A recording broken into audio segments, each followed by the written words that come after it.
Namaskar. The second phase of COVID vaccinations will start from the 1st of March, and people above 60 years of age and those above 45 with comorbidities are eligible to be vaccinated in this phase. The vaccinations will also be done through private clinics. That's going to be our focus tonight. We'll also highlight the production-linked incentive scheme. This is for the IT and hardware sector as well as for pharmaceuticals. It's been approved by the Union Cabinet. Let's begin with our headlines. My name is Mark Lynn. The next phase of vaccinations to start from March 1. Citizens above 60 years of age and those above 45 with comorbidities to be vaccinated in this phase. Vaccinations are free in government centers, private clinics, also to administer the vaccines at a fee to be decided by the Health Ministry. More than 1,23 lakh people have been vaccinated so far in phase 1. With rising cases of COVID in some states, the centre has sent high-level teams to these states and union territories to ascertain the reasons for the virus's resurgence. Maharashtra reports over 8,000 cases over 24 hours, that is, and the recovery rate has increased to 97.25% across the country. More than 1,07 lakh recoveries. Important cabinet decisions: PLI scheme extended to IT hardware and pharma sector. Production-linked incentive scheme launched to make India a manufacturing hub. The cabinet recommends the imposition of President's rule in Puducherry based on the Lieutenant Governor's report from there.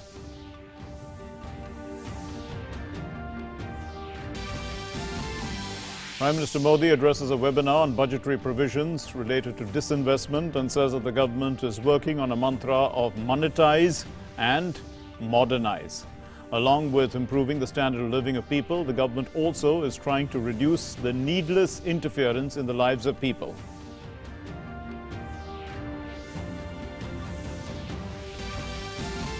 Sports history is made in Ahmedabad. The President Ramnath Kovind, lays the foundation stone of Sardar Vallabhbhai Patel's Sports Enclave and inaugurates Narendra Modi Stadium. The world's largest stadium is in this enclave, and the third test between India and England is being played there.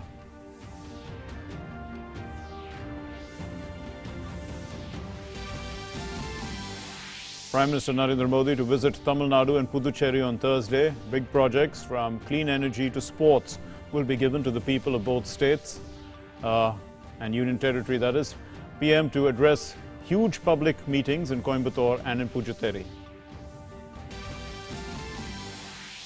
Prime Minister Kisan Samman Nidhi scheme completes 2 years.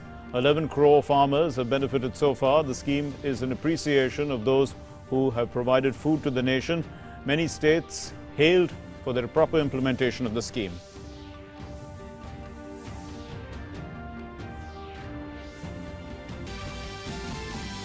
Japan appoints a first minister for loneliness after the country's suicide rate increases for the first time in 11 years. Tetsushi Sakamoto is also in charge of combating the nation's falling birth rate.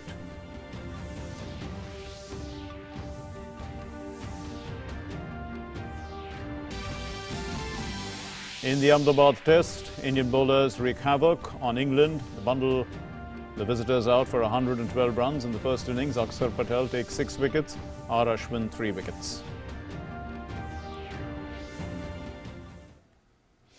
Our top story: people above 60 years of age and those above 45 years with comorbidities, they will be eligible to be vaccinated in the next round of the vaccine rollout, which starts on the 1st of March. The Union Minister Prakash Javadekar said that 10,000 government and 20,000 private clinics will be involved in the vaccination drive. Here are the details.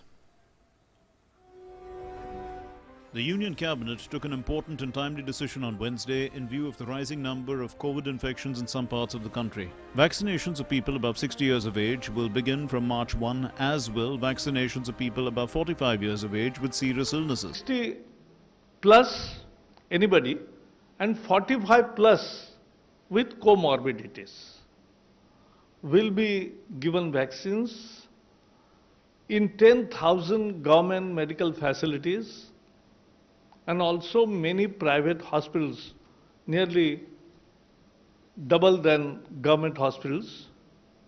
So this facility will be available at many places. whoever goes to the government clinic, government center, will be administered vaccine free of cost. Bharat Sarkar, Indian government will pay for them. Indian government will purchase the necessary doses and will send to all the states. And those who want to get vaccination from private hospitals will have to pay. The Health Ministry will fix the price limit for vaccinations in the next 2 to 3 days as discussions are ongoing with vaccine manufacturers and hospitals. Information and Broadcasting Minister Prakash Javadekar informed that so far more than 1 crore people have been vaccinated under the government's vaccination program. COVID is resurgent in Maharashtra and Kerala. Thousands of new infections have been recorded on a daily basis in these two states. Maharashtra alone recorded more than 8,000 new COVID cases in the last 24 hours, with nearly 80 fatalities. Restrictions have been reimposed in many districts of the state. Covid को लेके महाराष्ट्र के मुख्यमंत्री, महाराष्ट्र की सरकार गंभीरता से कदम उठा रही है।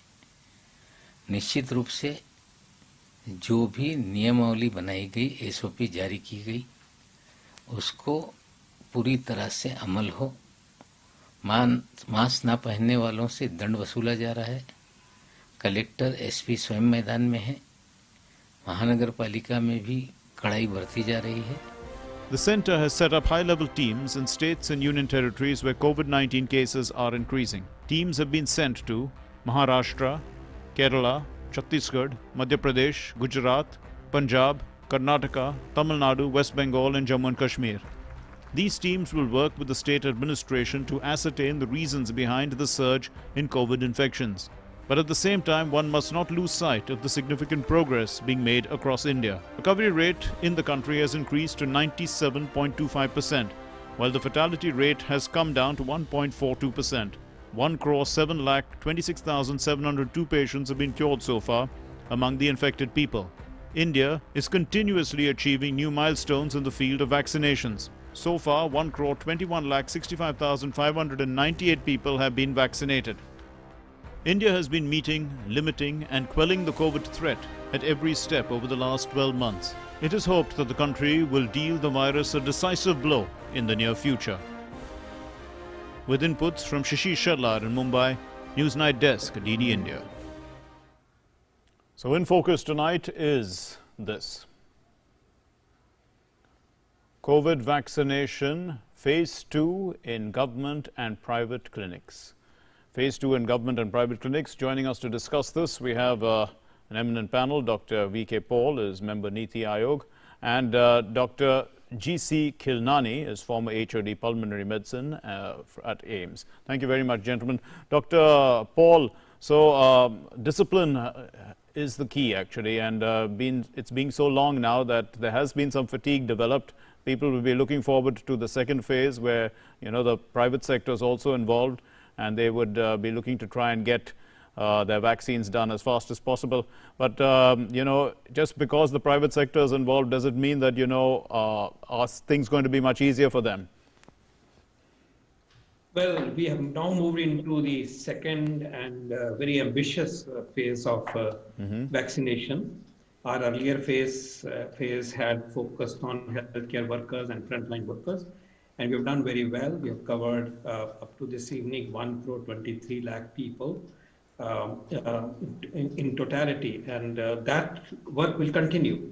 But now the time has come that general public also starts to receive vaccination, and at a pace which is much, much faster than the pace that has been there till now. We needed some time to stabilize our systems to make sure that the supply chain and you know, the running of the immunization booths is perfect. Those SOPs are now very well functioning, and now we are ready. And in fact, in a very big way, starting with March 1st, the next phase would start. And as you correctly covered in the news report, it has some unique 3 important features. One, that we will begin with individuals, all citizens of India above the age of 60 years. Yes. And then another group is those who are above 45 but have comorbidities. Yes. So above 60, anybody and everybody. And let's say between 45 to 60, those who have serious illnesses, which increase the risk of morbidity and bad outcomes in the setting of COVID-19. So this is the first part. The second part is that we are building now on the experience of private sector participation so far, in which the healthcare workers were being vaccinated in the private sector as well as in the government sector, much more in the government sector. But now when we are going into public in a big way, the private sector participation will be much more massive. You heard the number of facilities that will come up in this partnership, 20,000. Yes. And eventually perhaps even more. So that is the second very important part. And also now the government has clarified that those who come to government facilities will have their vaccine free. This has been a question in the minds of people for a very long time. This is now answered. And those who go to the private sector, as expected in a way, because there will be some expenditure on the part of the private facility, so there will have to be a fee charge, which will be decided in the next few days. So this is a very ambitious and a very very large program that is now being unfolding. Indeed, it's a very ambitious target, Dr. Kilnani, because these are common people, and above 45, it's a large number of people. India does have quite a few people with diabetes, people who are in their 40s. How do you think that they will apply for this vaccination and move ahead? What's the process going to be like? What do you say? Mark, I have absolutely no doubt about that, because I am getting volley of questions. I was in the government sector. I was at AIMS for 3 decades, and now I am in the private sector. Since morning, I'll get messages and phone calls as to when can we get the vaccine. So many patients have hypertension, diabetes, coronary heart disease, asthma, COPD, and so on and so forth. They are actually waiting to get vaccinated to get protection. Now, our initial phase has been very, very successful in 2 senses. Number one is numbers. Second one, that hesitancy we saw on the 2nd and 3rd day of vaccination, where number of people who were scheduled for vaccination, percentage went down, and then it bounced back. What has happened in last more than a month, that the government has launched this historic vaccination drive, and actually it has instilled confidence into everybody, in the doctors, other healthcare workers. And there are 2 things. One is that you read the data in the newspaper or on the television. Yes. Other is that you see your fellow, your neighbor, your friend, your brother, your family member getting vaccine and getting no symptoms after that. Right. That is extremely very important. And we also know that, even the data which were published in the Lancet on Covaxin, which actually was in some kind of doubt people had. Now we have published data that adverse effects are only 2 to 3% in form of headache, myalgia, mild fever, 5% getting local pain. Right. All those things have percolated into the public, and as the private sector takes over. Yes. And it stands to reason that people who can afford, why not? They can pay, and this will also lead to increase in the number of beneficiaries. Our aim is to attain herd immunity, so the transmission of this wretched disease stops. Thank you. Indeed. Dr. Paul, so the speed will increase of the vaccinations. The question is, there is a resurgence of the virus in some parts of the country. Those places, what would you think that the pace of vaccination needs to be increased there, and perhaps some incentives need to be given to see that vaccinations done faster there? This is a question to Dr. Paul. This is a question to Dr. Paul, sir. Thank you. Yeah. Well, the speed of vaccination will increase throughout the country. We do believe that this is where pandemic situation is more disturbing. The speed should be hastened even further to protect the population out there. But then remember, the nation is not safe until and unless there is, best possible protection in being enjoyed by the citizens in all parts of the country, because ultimately we are one geography, one population, and therefore it is a nationwide effort. There will be more emphasis as required, but now we are moving into very accelerated phase, phenomenally fast, phenomenally more voluminous, and we have the confidence that this phase will be delivered very seamlessly, very comfortably to the beneficiaries, and we will see its impact in time to come. The question, Dr. Kilnani, is that there are different strains now of the virus. There are 6 strains, I think, that are available in our country, and the effectiveness of the vaccines against these strains, I mean, I suppose that you'll have the data because so many vaccinations have been taken, over 1 crore. What do you think? I mean, these vaccinations are good against all these strains? So this is, Mark, is a very important question, and everybody has got fear in their mind that if I take vaccination, will I be protected against the mutant strain? Yes. We know that RNA virus is a notorious virus. It keeps mutating. The landmarks experiment done by National Institute of Virology, which is under Indian Council of Medical Research, what they did was that they were able to culture UK mutant of virus, and they experimented with the serum of the people who were vaccinated with Covaxin, and actually proved that this serum was very effective in combating this virus, meaning thereby that the immunity provided by the vaccine is likely to be effective against the mutant virus. The reason is that, like in Covaxin, you are using the whole virus. Yes. Same thing you are doing with the Covishield also. The other thing is that if we talk about the global scenario, that mRNA vaccine used in the Western world, which has not yet come to India, that is a genetically engineered vaccine. And scientists will be very easily will be able to alter the vaccine, genetics of the vaccine to be effective against the mutated virus. What I want to say that currently available vaccines are likely to be effective against mutants, may not be 100%, maybe 80%, 90%. Nobody knows that.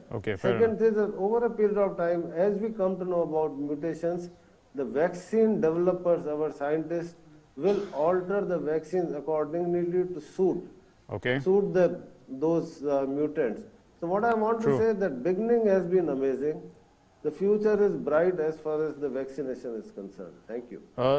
Dr. Paul, so with regard to, there are 2 vaccines that have been approved, and there's a third one that's also been approved. So in the third phase, are we going to see, many more vaccine options that are available, and how will they all be administered? I mean, it's up to the, they will just be, the person doesn't have a choice.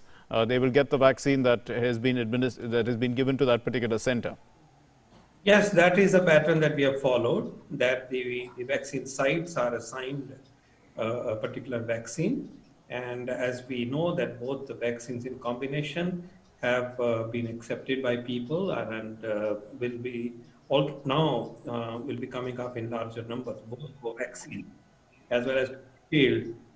Stockpiles are building up to meet the requirement when we move into this very fast and comprehensive phase. To answer the question as to what other new vaccine might be available, well, we have in the pipeline the Russian Sputnik vaccine undergoing phase 3 trials, and also India-made DNA platform-based cadilazidus vaccine in the line in a sense, and then there are other possibilities. We have to wait and watch about the results and the data of these 2 vaccines, and yes, in coming months, in a few months, it is very much within our realm of possibility that these and other vaccines will also be available to Indian people. So, Dr. Kilnani, we, I mean, the number of vaccinations have already outnumbered the number of people who have recovered from COVID, and so also have a certain sense of immunity. So we've got that, that double jet engine moving forward. But the fact is that the numbers of vaccinations are going to increase rapidly, much faster. The number of cases have come down considerably. And so what do you see now as in terms of the vaccinations? If we say in the next 3 months, would we be able to have increased by several crores, maybe about 2 or 3 crores more people would have been vaccinated? That is expected. Okay. The way the drive is going on, the way the hesitancy have come down, the numbers will go up. But I think this is the downward trend in the number of cases. I take it as a window of opportunity, because the vaccination doesn't become effective on the day one when you take the first dose. The optimum immunity comes after 42 days from the first injection, although there is some evidence that by 10th day some amount of protection comes, and I have personal knowledge that people developed antibodies after 2 to 3 weeks after the injection. But two things combined. The seroprevalence in India has been fairly okay, like in Delhi had 56% seroprevalence. Number of cases have come down, compounded with the accelerated vaccination. We are looking at the control of COVID in this country, and as Dr. Paul has pointed out, that you can't take one geographical area in isolation. Okay. Control has to be not only in India, but control has to be global. Okay. But if we talk about India, today Maharashtra and Kerala is having escalation. If the vaccination drive doesn't cover the other states might go into escalation. So therefore it is very, very important, and with Dr. Paul in driving seat, I'm sure this vaccination drive with, when it comes over the counter with the cost, the numbers are going to be double, triple, and with a great speed. That's the only solution to this disease. Thank you. Dr. Paul, since you are the man in the driver's seat, there are a number of people who are, who are housebound. They can't move out. They can't go to the center. In these categories of 60 above, with comorbidities, some of them, with COPD, can't breathe without oxygen. There are some other people who are, just can't move. How will they be administered the vaccination? Mark, remember that when we gave this vaccine, and either of the two vaccines, there is a period of observation of about 30 minutes in the place of the vaccine. And the reason is that you want to observe any adverse effects. And this is part of the protocol. And I would say I'll be particularly careful when we are vaccinating old people who often have other comorbidities and because of being frail. Therefore, yes, we'll have to get them to the facilities. And I'm sure here the government, the civil society, the NGOs, and the larger family of India and our countrymen and countrywomen would rise to the occasion to see that those who need to be mobilized to a facility for a vaccination, those enablers are created, and we actually would witness a Jan Andolan in support of the vaccination drive to drive out this pandemic from the face of India.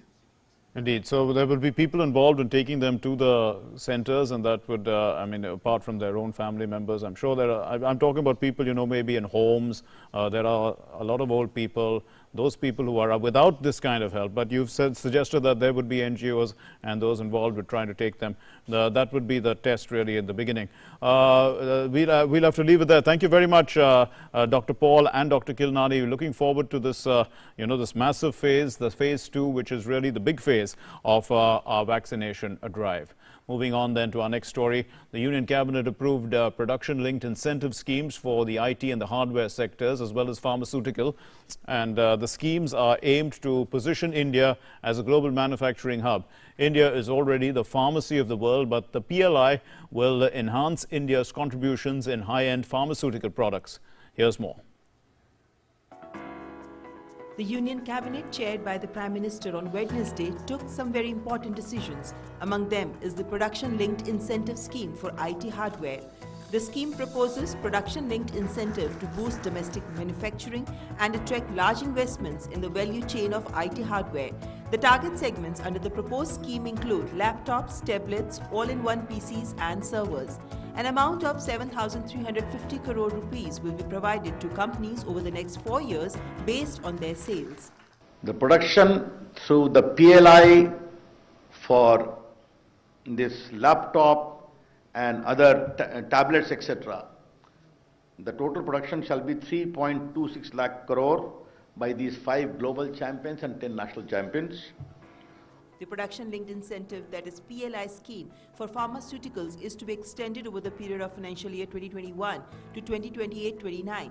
The scheme will benefit domestic manufacturers, help in creating employment, and is expected to contribute to the availability of a wider range of affordable medicines for consumers.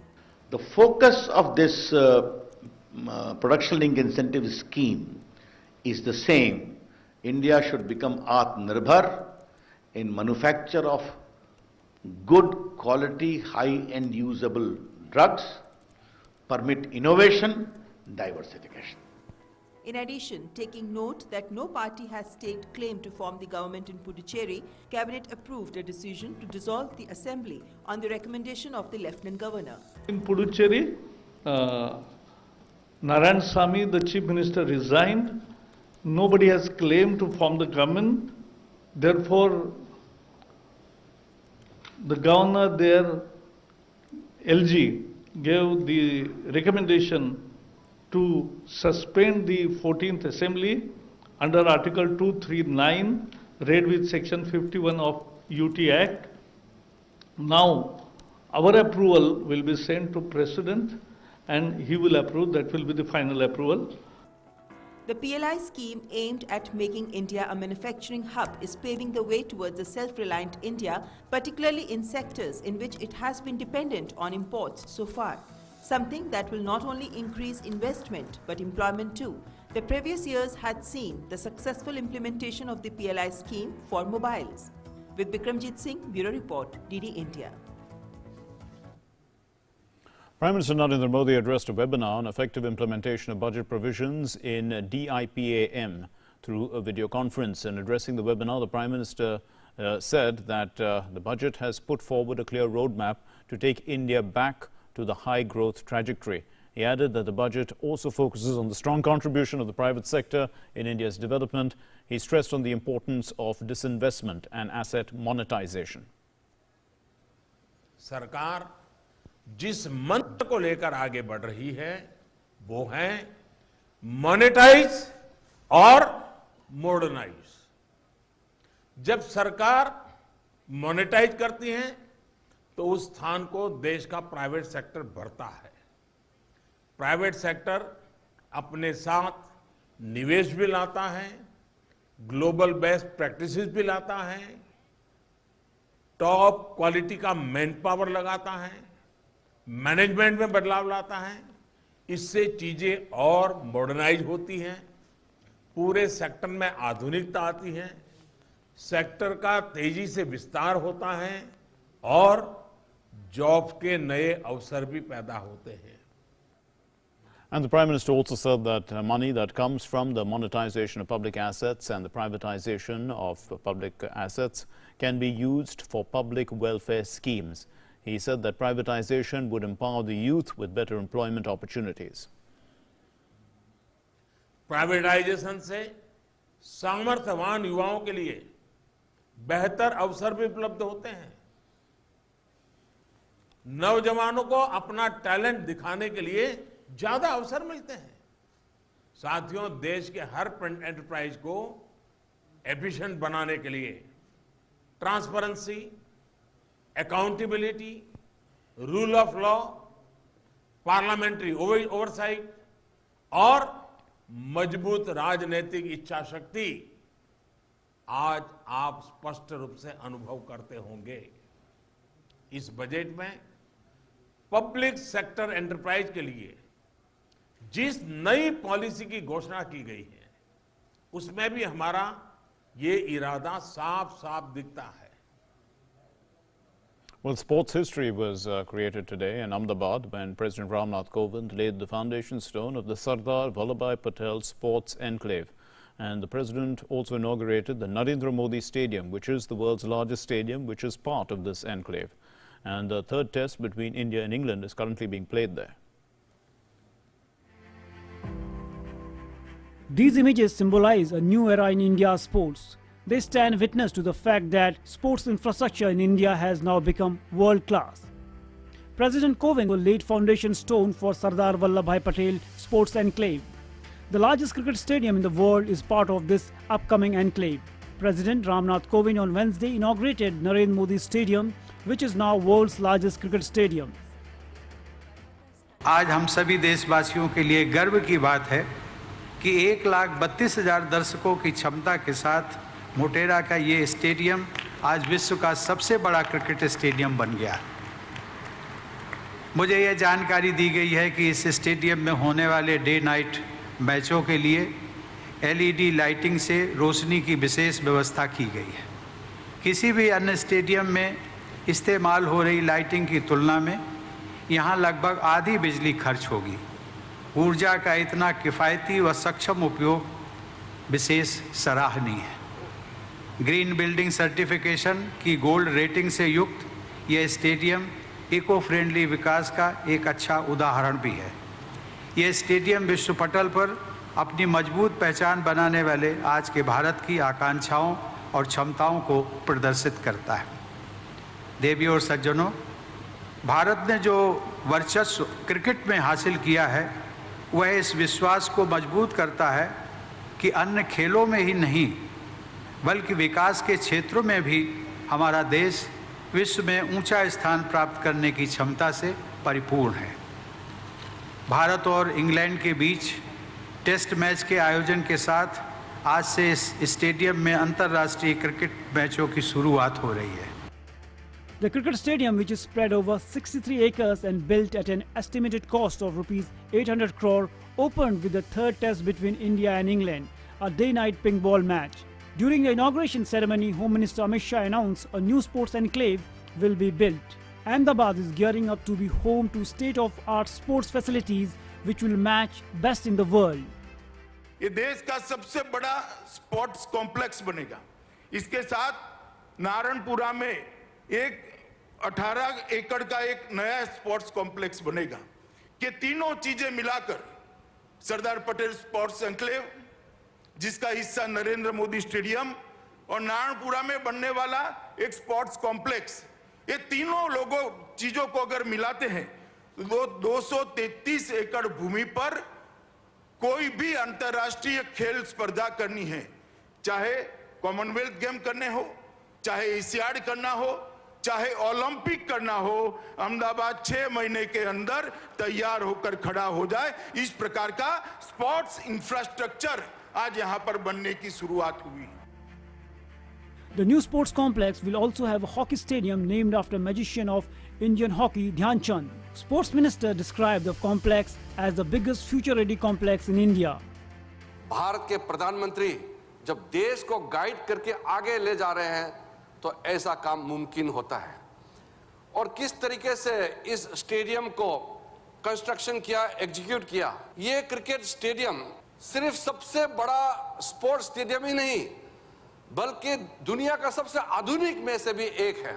सारा facilities जिस तरीके से यहाँ व्यवस्था किया है वो हर किसी प्लेयर, हर कोई खेल प्रेमी जब यहाँ आएंगे तो उसको पता चलेगा कि ये 21st सेंचुरी का सबसे मॉडर्न स्टेडियम में से भी एक है। The new Motera Stadium is spread across 63 acres and has 3 entry points. It has 76 corporate boxes with a sitting capacity of 25 each. It also has an Olympic-sized swimming pool and 4 dressing rooms. The new Motera Stadium does not have floodlights. Instead, LED lights are being installed on the roof. Tapas Bhattacharya's report, DD India, Ahmedabad. Well, the Congress Member of Parliament from Wayanad in Kerala, Rahul Gandhi, has been criticized for creating regionalism. Senior BJP leaders and union ministers strongly criticized the former Congress President for being opportunistic and promoting regionalism. Rahul Gandhi had expressed his preference for representing the south of the country to the north. There has been a lot of uproar over Congress leader Rahul Gandhi's statement comparing people of North India with those in the south. In a tweet, Union INB Minister Prakash Javadekar said, "Insulting Indians is a favorite pastime of Rahul Gandhi. Indians are not superficial. You are, Mr. Rahul Gandhi." MP from Amethi and Union Minister Smriti Irani attacked Rahul Gandhi and his family members for being opportunists. Meanwhile, several other union ministers also targeted Rahul Gandhi for his statement. प्रदेशों के बीच में फूट डालने की जो राजनीति राहुल गांधी कर रहे हैं, उससे भारतीय लोकतंत्र को आघात पहुंचाने वाली उनकी राजनीति का जवाब देश की जनता उन्हें 2019 के चुनाव में दे चुकी है। कल आपने गुजरात के जब स्थानीय निकाय के चुनाव के परिणाम देखे, उसमें भी कांग्रेस पार्टी की हार और 85% सीटों पर भारतीय जनता पार्टी की जीत जवाब है राहुल गांधी की डिवाइसिव पॉलिटिक्स का। जो पप्पू पॉलिटिकल पाखंड की पिलपिली प्रयोगशाला बन जाए, तो वो इसी तरह का कि साउथ में रिफ्रेशमेंट और नॉर्थ में एक्सपेरिमेंट। दरअसल जो एक परिवार के घोंसले में लिपटी हुई पार्टी है, परिवार के घोंसले में सिमटी हुई पार्टी और पप्पू के चोचलों में लिपटा हुआ पूरा नेतृत्व, तो यही कांग्रेस पार्टी के संकट का कंटक बना हुआ है। राहुल गांधी भारत को तोड़ने की साजिश, भारत में भ्रम फैलाने की साजिश, भारत में घृणा फैलाने की साजिश कर रहे हैं या अल्प ज्ञान की प्रकाष्ठा पर। Uttar Pradesh Chief Minister Yogi Adityanath accused Rahul Gandhi of practicing cheap politics and resorting to regionalism. क्या करना चाहती है कांग्रेस पार्टी? ये विभाजनकारी राजनीति, हमें आश्चर्य होता है, क्या है, कैसी राजनीति है, कैसे विभाजनकारी राजनीति है? The Congress came out in support of Rahul Gandhi's statement. The party termed the BJP's allegations baseless. देश में गंभीर मुद्दों को वापस लाने की जरूरत है। इसे भी उत्तर और दक्षिण में बांटकर इस देश का अपमान मत करिए, ये हमारा विनम्र निवेदन है। Rahul Gandhi's incendiary statement came while addressing a public gathering in Thiruvananthapuram on Tuesday. He said that after being an MP from the north for 15 years, representing the south was a refreshing change, since he found that the people in the south are interested in issues and not just superficially, but go into details. Bureau Report, DD India. Well, the Prime Minister's Kisan scheme has completed 2 years, and this scheme was formally launched on the 24th of February in 2019. It provides 6,000 rupees per annum benefit to farmers. It aims to supplement their incomes because they are the providers of food to the nation. Here's more. PM Kisan scheme, launched with an aim to ensure a life of dignity and prosperity for farmers, has completed 2 years on Wednesday. The scheme helped over 10.75 crore beneficiaries in the country. About 1,15,638 crore rupees were directly transferred to farmers' accounts. मैं देश भर के करोड़ों करोड़ किसानों को बहुत बधाई देता हूं, बहुत शुभकामनाएं देता हूं। मुझे प्रसन्नता है कि केंद्र सरकार की इस योजना को नीचे तक क्रियान्वित करने में राज्य सरकार और उनकी टीम की महत्वपूर्ण भूमिका रही है। Union Agriculture Minister also facilitated several states for making the PM Kisan scheme available to the right beneficiaries. Among the states which received awards, Karnataka gave 90% Aadhaar verified data of beneficiaries. In Maharashtra, 99% actual verifications were carried out. Uttar Pradesh got the honor for making the scheme reach farmers at the fastest speed, where about 1.53 crore farmers were registered during the period from the 18th of December to the 19th of March. The Northeast and the state of Himachal Pradesh also played a leading role in the scheme. हमने आज भी राज्य सरकारों को आग्रह किया है कि जल्दी से जल्दी प्रयास करके वे लोग अपने क्षेत्र में पात्र किसानों को इससे जोड़ दें, क्योंकि इस स्कीम के अंतर्गत पर्याप्त मात्रा में बजट प्रावधान है। In a series of tweets, the Prime Minister said the government is doing everything possible to double the income of farmers by 2022. The PM said on this day 2 years ago, the PM Kisan scheme was launched with an aim to ensure a life of dignity as well as prosperity for our hard-working farmers, who work day and night to keep our nation fed. The tenacity and passion of our farmers is inspiring. Over the last 7 years, the Government of India has taken many initiatives for transforming agriculture. From better irrigation to more technology, more credit and markets to proper crop insurance, focus on soil health to eliminating middlemen, the efforts are all-encompassing. Our government had the honor of ushering a historic increase in MSP. We are doing everything possible to double the income of farmers. You can find insightful content on the Namo app, offering a glimpse of the work done by farmers. Hashtag Kisan Ka Samman PM Kisan. Under the scheme, an amount of 6,000 rupees per year is released in 3 equal 4 monthly installments of 2,000 rupees each directly into the bank accounts of beneficiaries. All landholding farmers' families which have cultivable landholding in their names are eligible to get benefit under the scheme. Bureau Report, DD India. The Prime Minister will be visiting Puducherry and Coimbatore in Tamil Nadu on Thursday. The Prime Minister will be dedicating to the nation and he'll be laying the foundation stone for multiple projects which are infrastructure projects. Here's what to expect from the Prime Minister's visit. Prime Minister heads to Tamil Nadu and Puducherry to give them gifts of sustainable development. In Puducherry, he will inaugurate the Blood Center at Jawaharlal Institute of Postgraduate Medical Education and Research, or JIPMER, Puducherry, which will function as a research lab and a training center for short-term and continuous blood bank personnel training in all aspects of transfusion. He will also lay the foundation stone of the Medical College building at Karaikal of JIPMER. Prime Minister will lay the foundation stone for 4-laning of NH45A, 56 kilometers Satanathapuram, Nagapattinam package of Villupuram to Nagapattinam project covering Karaikal district. He will lay the foundation stone for development of minor port at Puducherry under Sagarmala scheme and will also lay the foundation stone of synthetic athletic track Indira Gandhi Sports Complex, Puducherry. He will inaugurate a 100-bed girls hostel at Lawspet, Puducherry. It has been constructed for female athletes at a cost of 12 crore rupees under the aegis of Sports Authority of India. PM Modi will further inaugurate the reconstructed heritage Mari building, a landmark of the history of Puducherry. Mari building was built by the French and it has now been rebuilt with the same building architecture at a cost of 15 crore rupees.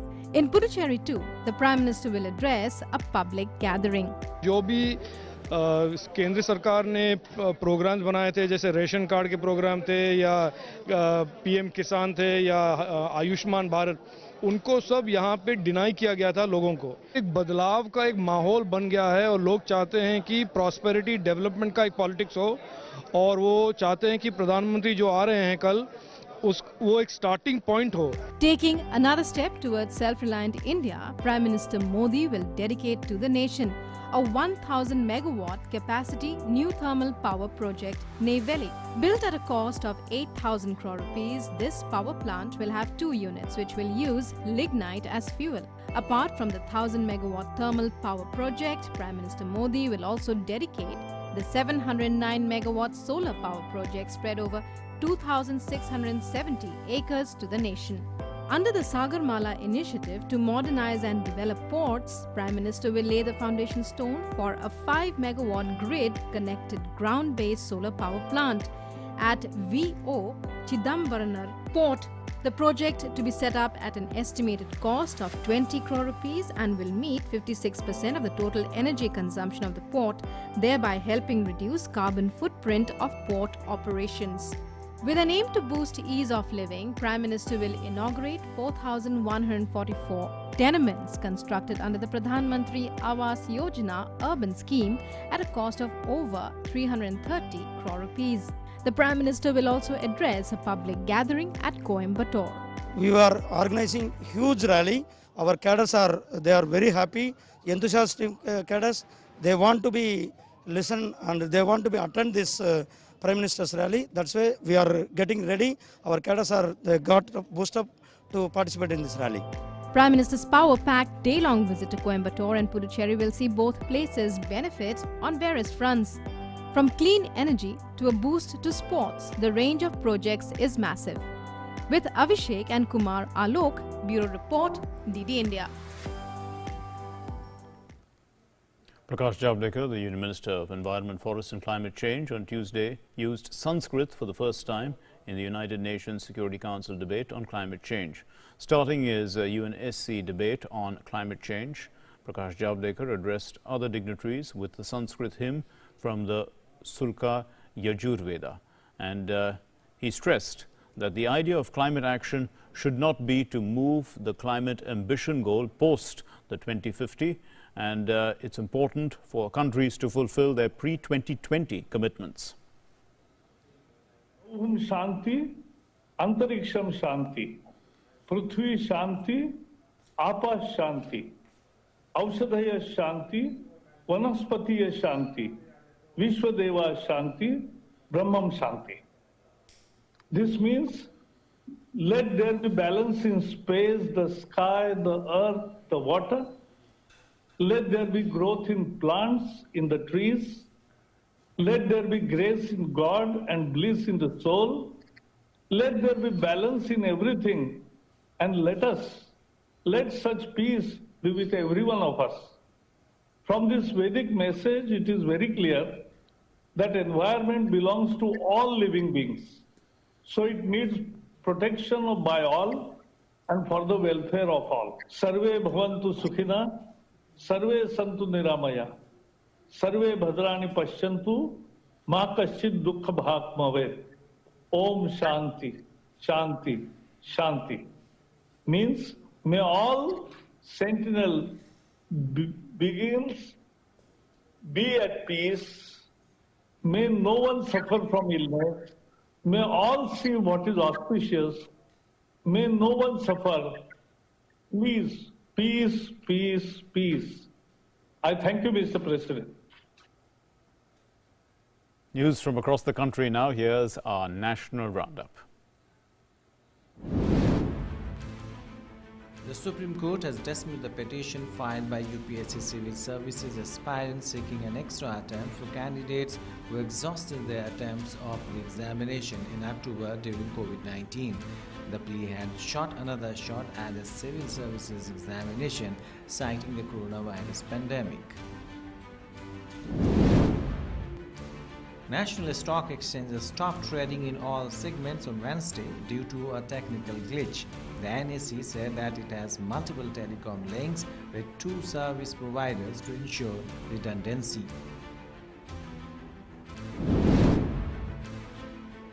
Two terrorists were killed in a gunfight in Shalgul forest in Kashmir's Anantnag district. Police managed to engage the terrorists in dense forest area. Identity of the slain terrorist is being ascertained. Centre has lifted the embargo on grant of government's business to private banks, enabling banks to participate in all developmental activities.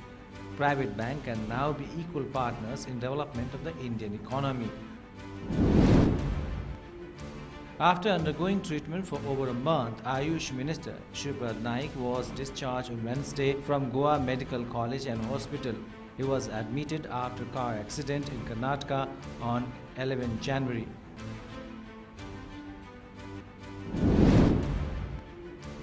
Remembering former Tamil Nadu Chief Minister J. Jayalalitha on her 73rd birth anniversary, Prime Minister Narendra Modi said she made noteworthy efforts to empower our Nari Shakti. Prime Minister Narendra Modi chaired the 36th Pragati meeting. The Prime Minister expressed his concerns about the delays in the execution of some of the projects and directed the officials concerned that all pending issues should be resolved in a time-bound manner and, wherever possible, in mission mode. During the interaction, the Prime Minister reviewed the program for elimination of single-use plastic. The review of grievances related to the Pradhan Mantri Gram Sadak Yojana was also taken up. The Prime Minister impressed upon the need to involve people, especially the youth, through a proper awareness campaign. He called upon all officials to pay special attention to the quality of roads being constructed under the Pradhan Mantri Gram Sadak Yojana. Prime Minister Narendra Modi has been lauded by global leaders as India continues to lead in assisting the countries under the Vaccine Maitri initiative amid the coronavirus pandemic. The Afghan President Ashraf Ghani on Tuesday thanked Prime Minister Narendra Modi and the Indian government for supplying COVID-19 vaccines to Afghanistan. He said the solidarity that India has demonstrated is an indication of a deep historical relationship between the two countries. India, the world's largest democracy and the largest producer of vaccines, not only provides the House of Parliament to Afghanistan and the dams that are the pride of this country, but also partners with us in terms of securing our lives and livelihood. The solidarity that India has demonstrated is an indication of both our deep historical relationship and the promise of two democracies working in this region together. Let me thank Prime Minister Modi and all the government of India for this exceptional act of solidarity and generosity. Seychelles President Wewil Ram Kalawan also thanked Prime Minister Narendra Modi for donating the Oxford AstraZeneca vaccine. I thank Prime Minister Modi and the Government of India for making us the first African country to which India has donated the Oxford AstraZeneca vaccine. We can give this vaccine to all our population, including those who are above 60 years. So once again, thank you very much for helping us in mass vaccination program. Malaysia on Wednesday launched its COVID-19 inoculation program. Prime Minister Muhyiddin Yassin was the first to be given the vaccine. It was developed by Pfizer and BioNTech as part of the government's efforts to reassure people of the country of the vaccine safety. Malaysia has set an ambitious target of vaccinating at least 80% of the 32 million people by February of next year.